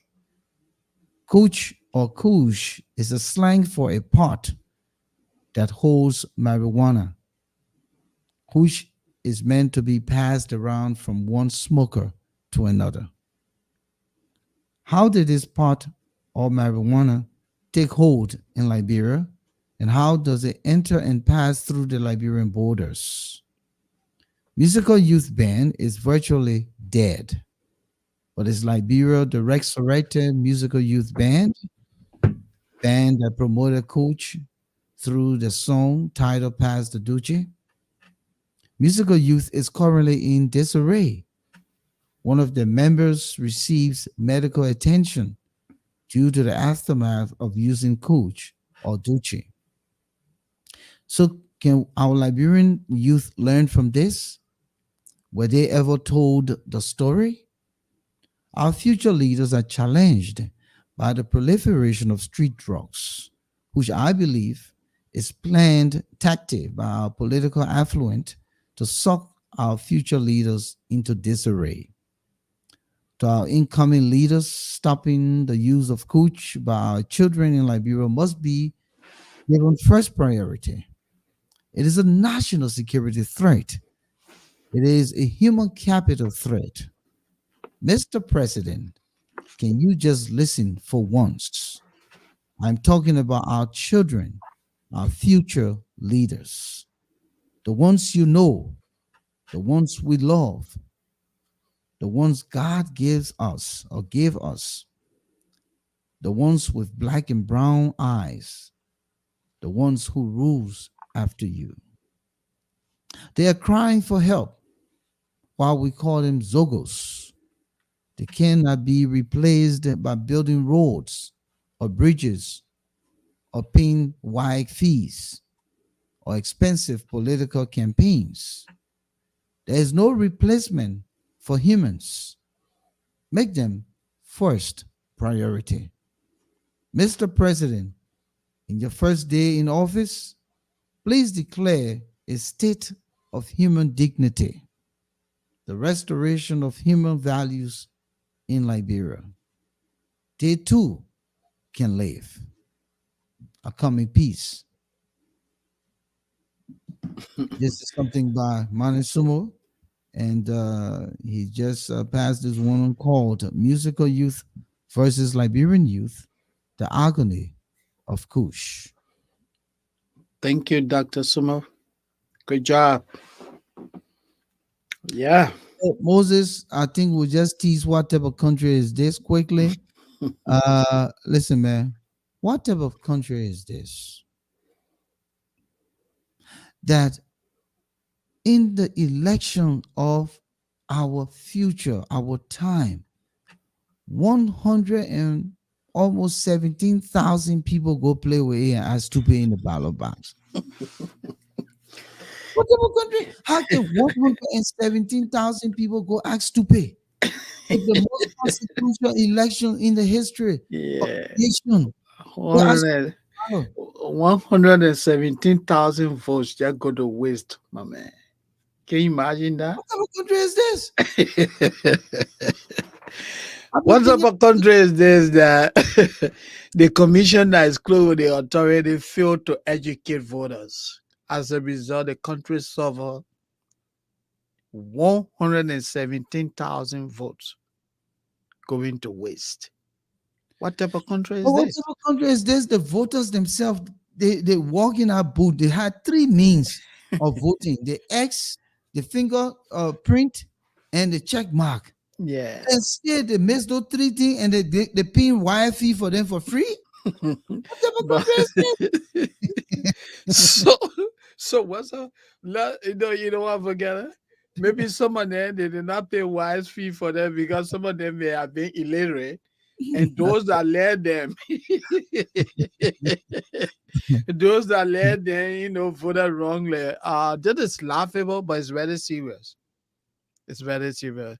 So, what type of country is this that an opposition leader who has conceded defeat comes to say, I don't believe in the outcome of the election, so my people and I will just be neutral. When the future of your country is in the battle, you say neutrality. and this is a man that a lot of people regarded. A lot of people. Yeah. What did he do wrong that he's not even contrite to himself first? He say, listen, my Liberian people, sometimes you deal the deck, you yourself dealing the deck, and you deal the wrong hand to yourself.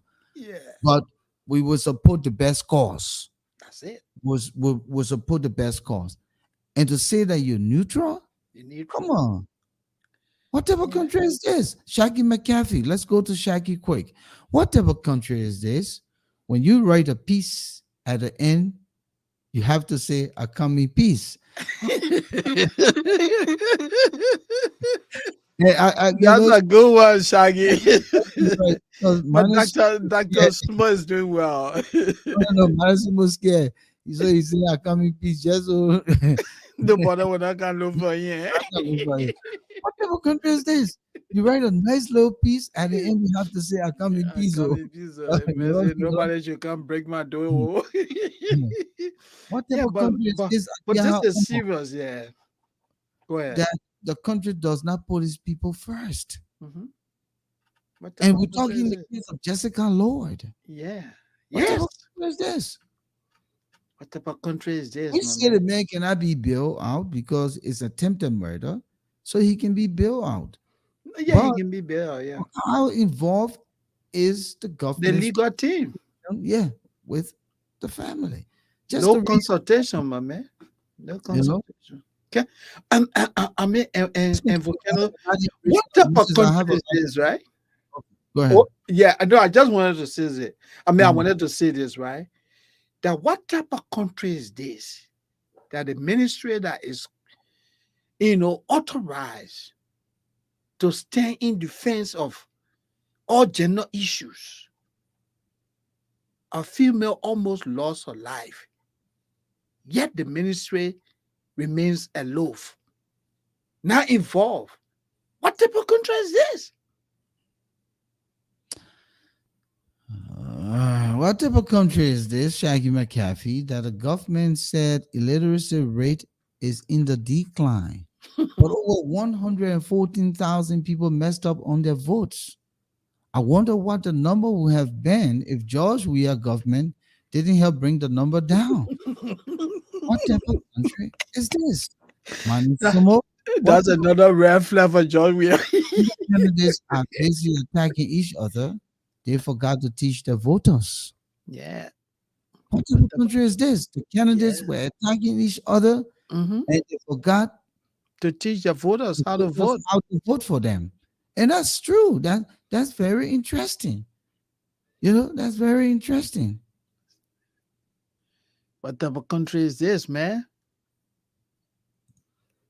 What So type of extra country is Shelton this? here is asking me if I were to become president in Liberia, what would be the first change that I would make?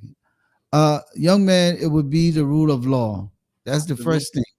We'll propagate the rule of law. We got to regain our sanity as a people. We got to become a country again where the law is the first fixer of the country. All the I agree. fixing things people then calling it, if you just allow the rule of law, many things will fall in place, Many things. will thrive, and people will do well. So we institute the rule of law. We'll put policies and Laws in the place. laws and enforce them to the letter. It doesn't matter who you are and whether you extra Shelton is in this country, you committed a crime. It's not because your last name is Shelton and my last name is Shelton. You get, Yeah. per- You know, the rule of you law will is do what it. killing Liberia right now. The I lack of agree. rule of law. I Let's go agree. to Shaki McAfee. What type of country is this that the citizens are lying constantly to their family abroad saying we are suffering? The country is hard. No medicine. People are dying. But then election time, George Weah got almost 45% of the vote. You're not suffering. You're just lying to us. What type of country is this? Thomas Livingston, what type of country is this that some opposition party decided to support the ruling party? Hmm. Hmm. Yeah. What type of country is this, Thomas Awaji, where the drainage system is filled with garbage? Yeah, Thomas, you saw the video the this bill right there, right there in front of Pinsville Joe Biden area. The drainage are already full with that. City, the city of Pinsville has not even gone there to look for to help out.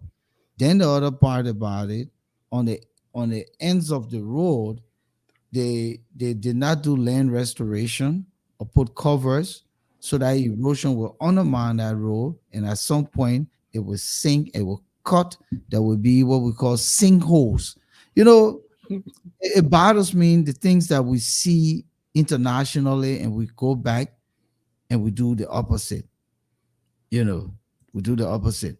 But what type of country is this that ABC didn't even win in his own home county? And and you say he will be neutral. Well, let's even say that they are concerned about their own situation and future. So what type of country is this that ABC is going to come back again in 2029? At that time, it won't be neutral. What type of country is this that people can push and pee with no remorse? When he meant to say poop, I think he meant to say poop. Yes, hung and poop, yeah. With no remorse. What type, What type of country is this that you get one man running every 6 years for the presidency? But who you think now run more in the presidency? And it's not coming. No, no, not true. What you No, talking about? no, listen, man. Oh, wait, that job we are. No, yeah, the job we are that Yeah, one. it said 2020, said 2005. He started Yeah, running. but then he He didn't. won. He Hold on, won in 2017, right? no, no, hold on, Moses. Let me get you the historical data. He did not run in the second election. It was Winston Tubman. Oh yeah, he went out, but he went as VP. But what I'm saying, he did not run as president. The Oh. man who has run in these elections is Simeon Freeman, the DSTV guy. Oh, He got really? yeah, he needs the laureate for running. So you've been running since I 2020, mean, maybe running since 2005? 1847. And many men not even get 1%. Oh, Megan, man. the man got 0.004. You from McKinley, lead the team. Man, I bet on who came from nowhere. I've been I talking way vote for, up there, but man. yeah, I vote for them. All of them who've been running and running and running. Yeah, And I look bet at on, I Lieutenant bet on, Kamara, my man. I bet on one campaign or on one of those streets, I think like Carey Street. I bet on all the little boys on the sidewalk in our That campaign. was all that can be, my man. No, everybody. Yeah. What type of country is this? Hashtag that JMB sleeping while George Weah and his team are stealing the election. Man. Hey, man. Hey, man. Hey, papi. Wake up, papi. So Volcano. Let me finish this one. What type of Okay. country is this, Flomo Livingstone, that CPP didn't get 2% of the votes? In 2017, Mr. Cummings got 7%. So I think what he's trying to say here, Cummings was alone. He got 7. He 7%. combined as a coalition, right? And he Yeah. got 2.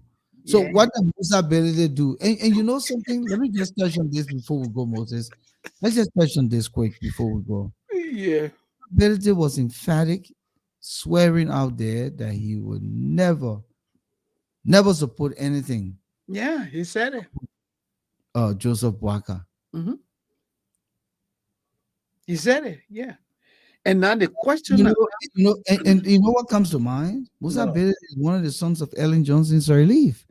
Ellen Johnson Sirleaf made Musa Belede, and Mhm. people know it. People know it. Is she the one going around that now talk to Alexander Cummings and say, my man, Yeah. The you thing you want don't participate. no, Yeah. you must see CWA ball. Yeah. Don't See, participate. so just hold your just play your low, Yeah. And I'm and just thinking of no, I agree, Volcano. And honestly, that just speaks about what we call in Liberia the crab mentality. It is not me, it is not good. Can you imagine, Volcano? And like you standing by and you see your neighbor house on fire. You say, well, that people business, oh, I ain't got nothing to do with that. Your country is on fire and you say you're going to step aside?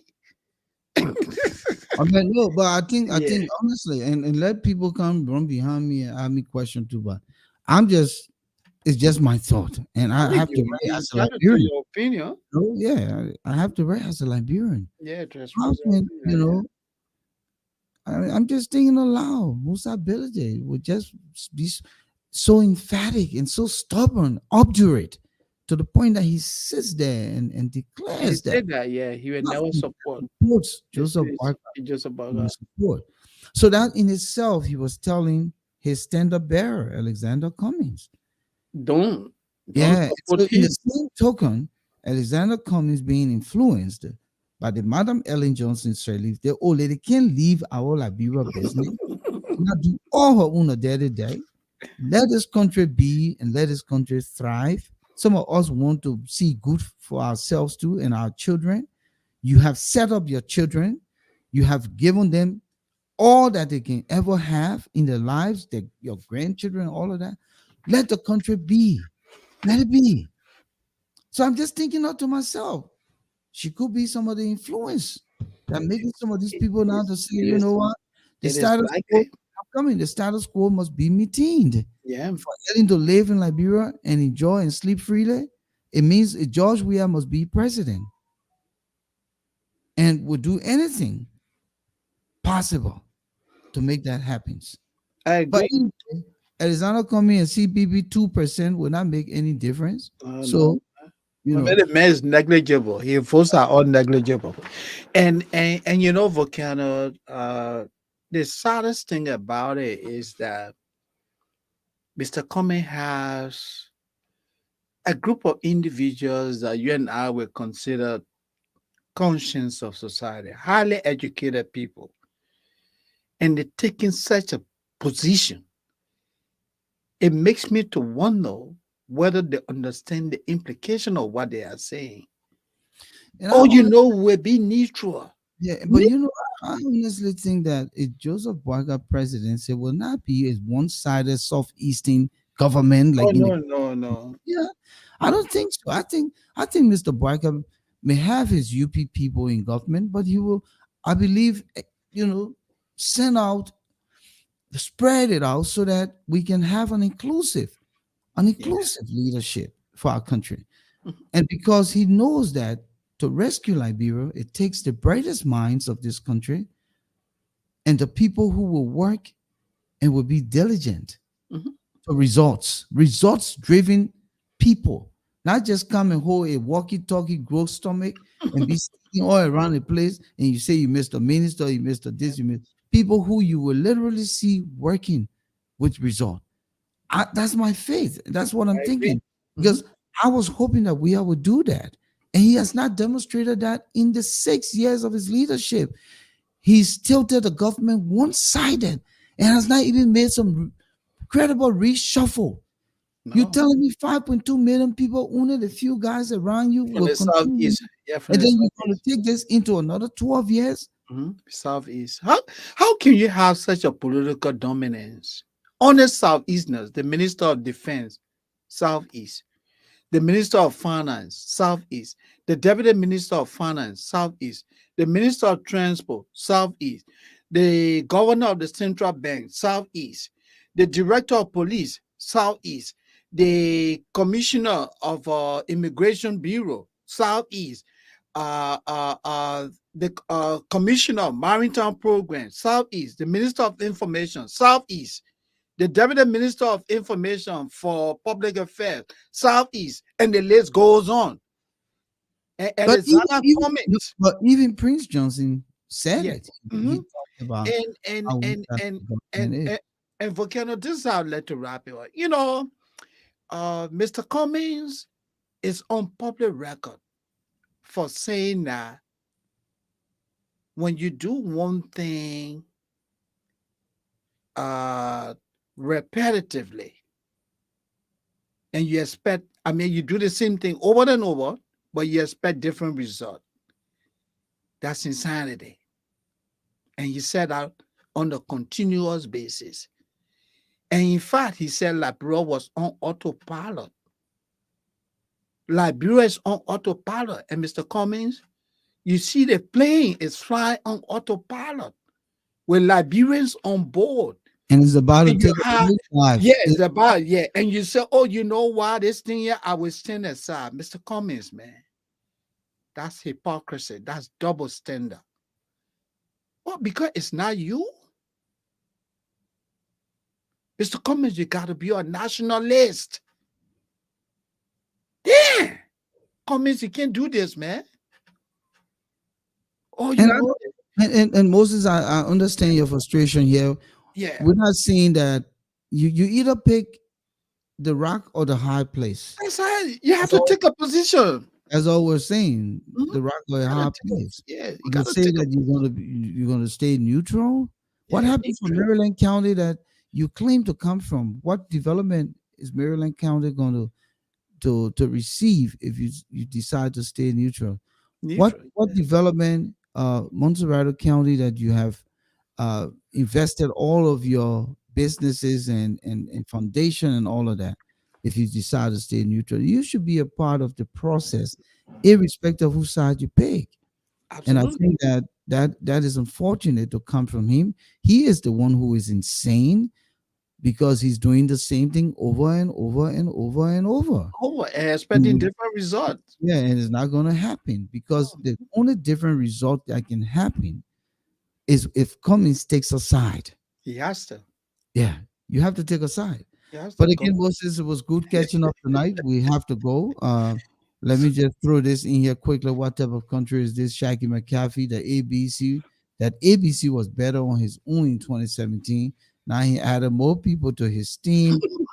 And worst, uh, did they even vote for him? Oh Lord, maybe those people just ate the man money Oh, and but man, a walking ATM bar.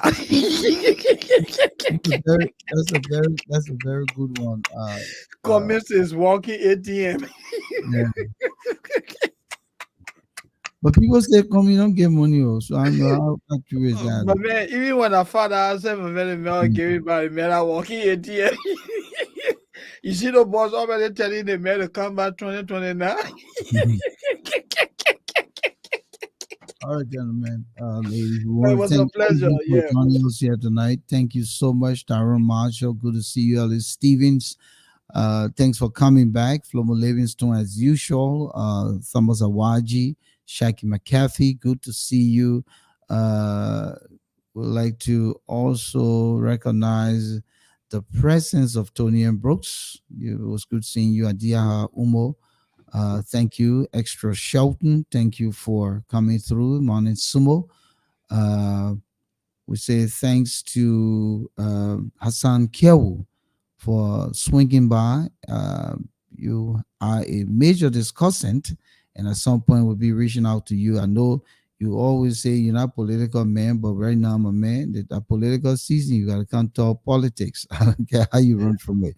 That Bridget message on Screen, the listening from Worcester, Massachusetts. Your Montreux Krenga, thank you for coming in here tonight. Namienta Brown, Mohammed Kurman, Fergie Monyu, thank you guys for joining us. Raymond Clark, it's a pleasure seeing you, my brother. Thank you, thank you, thank you, everyone.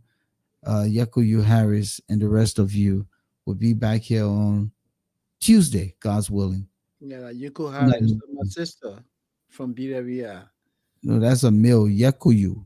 Oh, Yakuyu? Oh, okay. Yakuyu Okay, Harris. there's another Yuko Harris. Okay. Okay. Yeah. Right. Well, Good night. good night. Enjoy your weekend. Thank you.